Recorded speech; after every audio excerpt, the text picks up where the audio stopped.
Hey everyone, welcome to Two Car Pros. My name is Ryan, and today I'm going to show you exactly how to change the spark plugs in a 2018 Mercedes Benz GLA 250. So this service charges a lot of money at the Mercedes Benz dealer. I wouldn't be surprised if they charge anywhere from $500 to $700 to do this job, but I'm going to show you exactly how to do it for not a ton of money. This is a medium difficulty spark plug job. It is definitely not the hardest by a long shot. It is something you could totally do in your garage at home if you just take your time and keep watching the video and follow along. And I'm going to show you every single step. So with all that out of the way, let's jump in. So the very first thing we need to do upon opening our hood is take off this engine cover, which just comes straight up.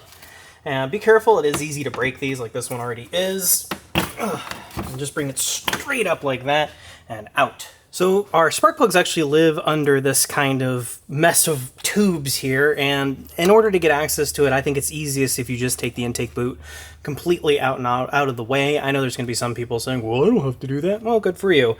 And that's just fine, but for our purposes, and honestly between you and me, I think it's going to be a little bit easier if we just get this guy out of the way, and then we'll have full access to our spark plugs. So then we're going to take a 7mm socket and just loosen this hose clamp. You don't have to take it all the way off, just make sure it's nice and loose so we can get the boot off there in just a moment. And then we can do the same thing on the side of the tube that goes into the turbo. Make sure it's nice and loose like that one is. So now we can remove this hose clamp, or at least loosen it, and move it down on the line so we can get the line off of there like that.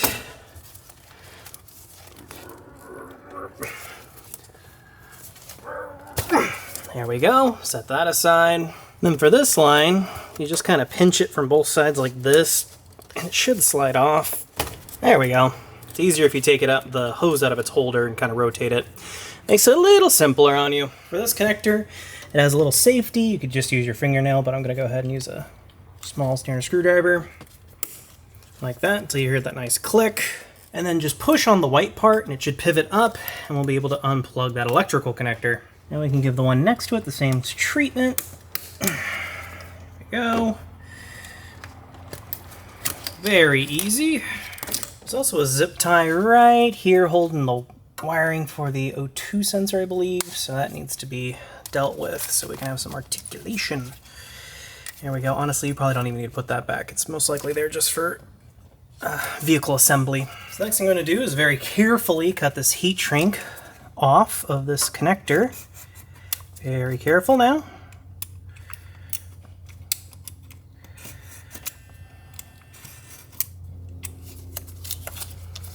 There we go. So we actually need to remove this kind of joint connector from this plastic, and it's like really easy to break, so just be very careful, as careful as you can to kind of pry it back. There we go. And it's more about putting a little bit of pressure on it, kind of leaning it one way and just kind of doing this with the screwdriver, twisting it sideways to get that nice and free. That is a little bit tricky on that one because, again, it's really easy to break. So the next thing we need to do is remove this clamp, and these are a special OEM name. I think they're trademarked and everything. I just call them crimp clamps. I know that's not the correct name, and you do need a special pair of side cutters to get them off, but I just use the regular ones. This is how I deal with them, and then I just replace it with a regular hose clamp. Watch your eyes.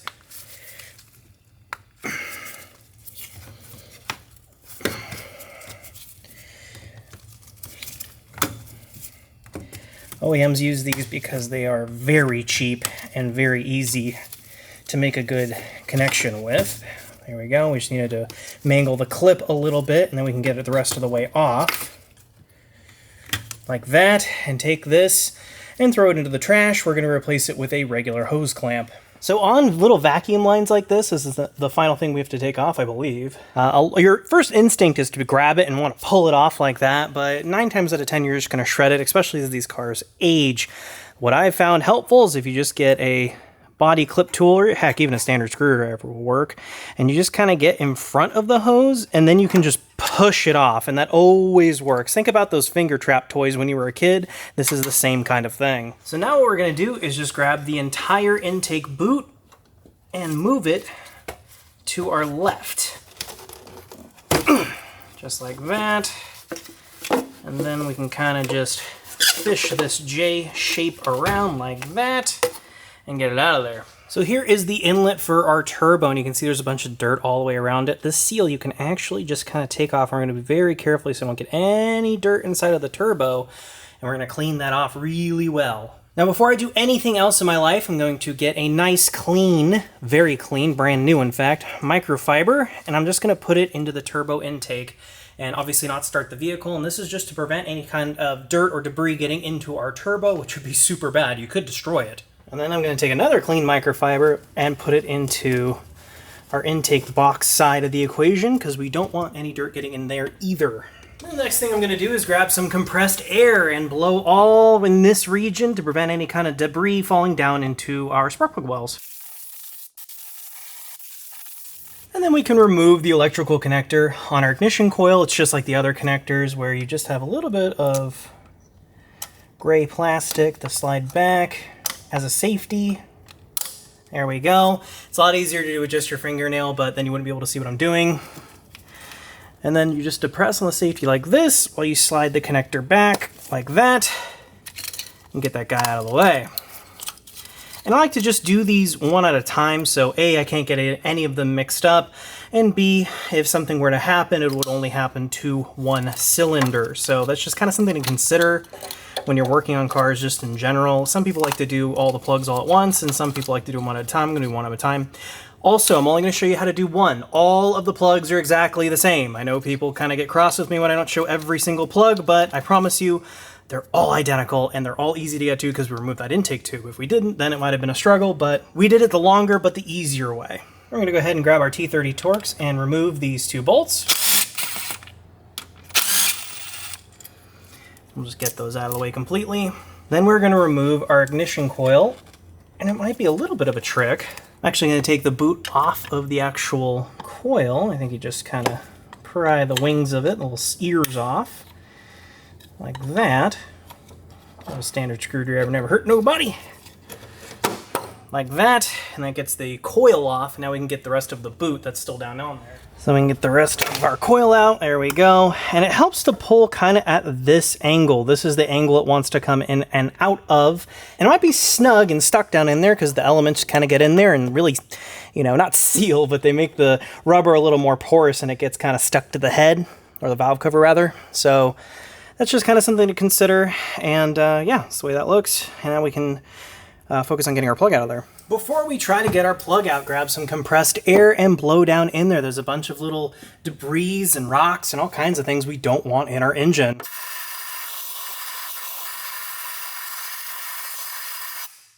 See why I only do these one at a time? It's things like this.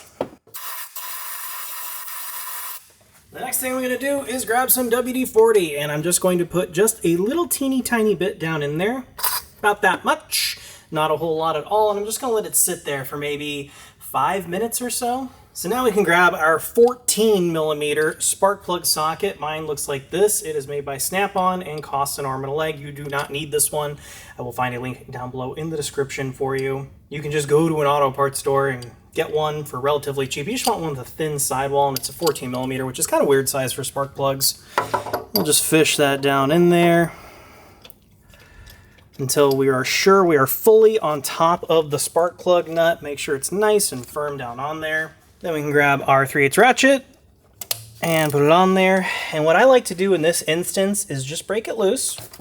Make sure you have a nice good purchase on it. Notice how I'm pushing down on the spark plug a little bit while I'm trying to loosen it. And then just start turning.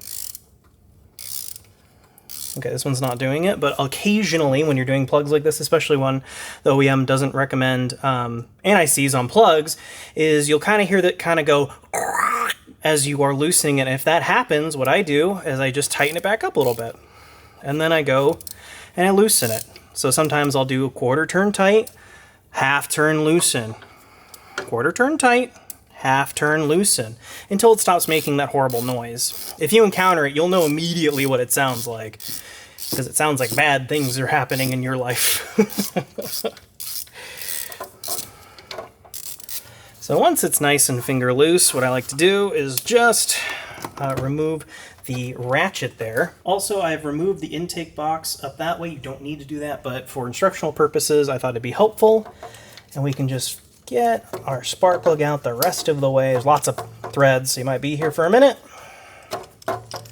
Once we're sure the threads have been cleared, we can remove it out of our well very carefully, just like that.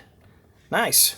So here is our stock plug we just took out of our engine. It's kind of an interesting design, and we can compare it to our new ones. Now these are made by NGK, they're the laser iridiums, and there is our part number, and they've already been pre-gapped to 28 thousandths. Feel free to check it or change it as you like. Typically when I get spark plugs and they have this sheath, typically they are right on the money, and I don't have to worry about it, especially when you get it from a reputable brand like NGK, or if you choose to go OEM. Now, before I do anything on any plug, what I do is I grab my gloved hand, or very lightly with your fingers, and I just go around the porcelain, and what I'm feeling for is any kind of cracks, because if there's any cracks in the porcelain, it will not work. Don't even bother putting it in your engine. Save yourself the frustration. Also, these are coated in some sort of special iridium coating or something like that, and gapping them or changing the gap too much can affect that. So, you know, take that as you will. I've heard some people say that, oh, you don't want to do that, you'll ruin it. And I've had other people say, no, you want the gap correct. So take that as you will. I'm going to leave them just like this and put them in. I guarantee they'll be just fine. And what we can do is very gingerly now, load it up into our spark plug socket. Make sure it is fully seated. And when I say it has a good purchase on the bolt, or on the nut rather, you want to make sure that it is fully in like this, so you have 100% of the surface area on the plug.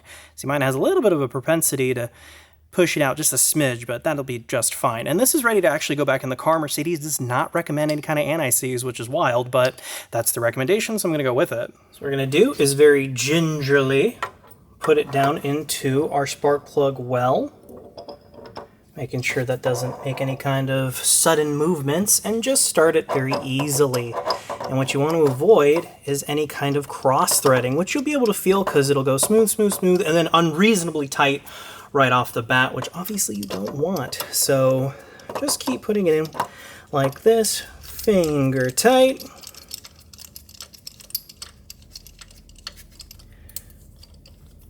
Oh, that is just perfect. And then I'm going to grab my torque wrench. So I have my torque wrench loaded up, and the torque specification is 23 Newton meters. And this is something I do recommend torquing. There we go. And then when I'm at this stage, I don't just try to yank off the entire thing. What I do is I just gingerly remove my torque implement, and then I pull the entire spark plug assembly straight up and out and back. You don't want to like get sideways or this way and that way, because what can happen is you get at a weird angle and it cracks the porcelain, and then the plug's useless and you have to take it back out. So just be really careful when you're doing that. Then we can replace our boot, and I've already put some dielectric grease on this end, and this end for that matter. Go ahead and slide it down on there. It's easier to do this if you don't have the coil on just yet. That's why they make them disassemblable. So make sure that's nice and seated. That one feels awesome. You can also move the heat shielding just a little bit for the turbo. Make sure it's cool first, obviously, and then you can send that on home. And then we can replace our coil, making sure the two ears on the side here and here snap into place. It's just pretty easy to see.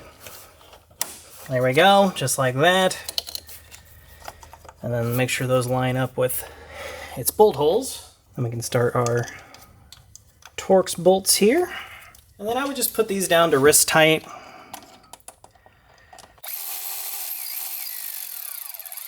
Not all the way all at once. A little tighter. And then a little snugger. Just wrist tight. Do not overthink those. Just a little wrist tight. You'll be perfectly fine, I promise. And then, of course, don't forget to plug in your ignition coil on the cylinder you just finished.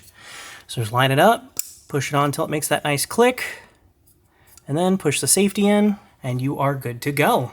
And just like I said earlier, all of the spark plugs are exactly the same. So exactly how you did this one, go ahead and apply it to this one, and this one, and then we can put it all back together. So now we can replace our intake boot that we removed from right here. So go ahead and remove your preventative measures for your both spots on the intake boot. So on the turbo itself, it came with this seal, or maybe it's a little bit of an upsizer. I cleaned it off really nice, and I'm just gonna slip that over, give a little twisting action. Look at that, nice. And then we can put our intake tube back on, remembering that we need to kind of, you know, not wrestle with it, but a little bit of maneuvering is in order to kind of get it where we want it to go. We don't want to pull on that O2 sensor wire too much. We don't want to break that. That'd be a bummer. And it's really easy to just come and maneuver around it rather than take it out or unplug it or anything. Actually, I'm going to put this little part in first like this. There we go. And swing it around like that. Very nice. And then line up both spots for the intake boot on the airbox and the turbo, making sure you don't get anything into the turbo. So right here, I actually probably put this back on, is a little mount for this intake boot, and it has a little rubber boot that goes in there on the bottom side, and that's kind of where you're aiming for this to go. Something like that.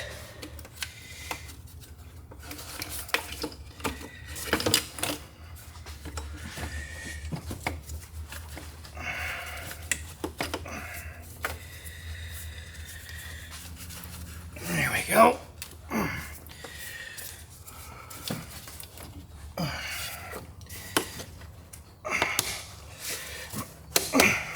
Go. All right. A little bit of a struggle to get that intake boot on right there. So on this orange boot, I actually found it just a touch easier to put it inside of the intake tube before I put it on the turbo. So if you're having trouble, I would do it that way. And while we're here, we can put that vacuum line back on. There you go. So next thing I'm going to do is put on just a hose clamp I have laying around. Link down below in the description, just any hose clamp you can get at any hardware store, and put that in there. Truthfully, you could probably get away with not even having it because this is always under vacuum. Actually, it's kind of loose, never mind. So hold the aforementioned hose in place, put the hose clamp where the barb was. Alternatively, if you have those fancy hose clamps that are OEM style, go for it, but I don't have those, so regular standard screwdriver hose clamps it is. Just wrist tight on that. As long as this doesn't come out, you are all good to go. And we just put the vacuum line back in its little housing right there. Then over in this direction, we can go ahead and replace this tube to let me hear that nice clicking sound. Now, if you want, you can wrap this in heat shrink and shrink it down to make sure this will never come off, but between you and me, I think it'll be fine just the way it is. It was really a pain to get it off of there. And then your electrical connector is really easy. You just plug them in until you hear the click, and then put the safety on. Same thing goes for this one here. They're all like this, honestly. Put it on, and then boom, safety in. This can't ever come out. Good stuff. Then we can grab this one, and it just plunks on there like that. Goes into that clip there. And then this line kind of snakes its way around like this. And put that on. Ooh. Just put that back where we found it. Very nice. And then since I have a tendency to overdo these hose clamps, I'm just going to grab a 7mm nut driver until this is wrist tight, just like that. And then for this boot that goes into the turbo, I don't really have enough room for a nut driver, so we're just going to use a 7mm socket on a little ratchet here, 1/4" ratchet.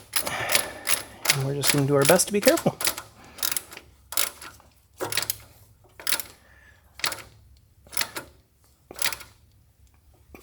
On that, I wouldn't go any tighter than wrist tight as well, and you can see that it's really stuck on there, so I'm not too worried about that. And then we can replace our engine cover, and it has these little holes all over this piece, and they respond to these pegs, I guess you'd call them.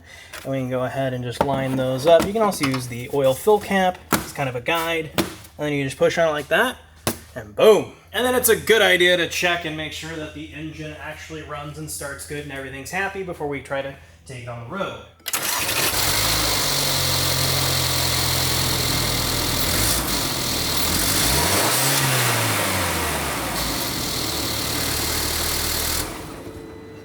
And it sounds awesome.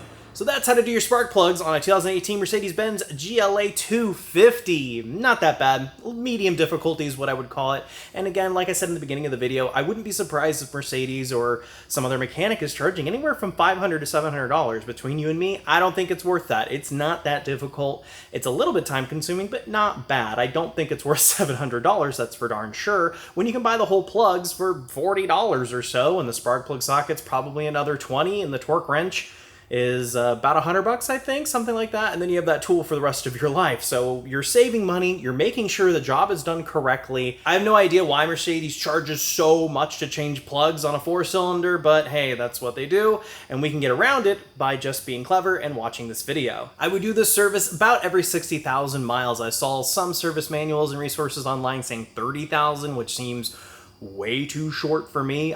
This car has 74,000 miles on it and the plugs were pretty done, so 60,000 is about what I would gauge on a spark plug, which is about average. Thank you so very much for watching. If you found this video helpful or interesting at all, please consider giving it a like or even subscribing. It really helps my channel out. Thanks again for watching, and I'll see you next time.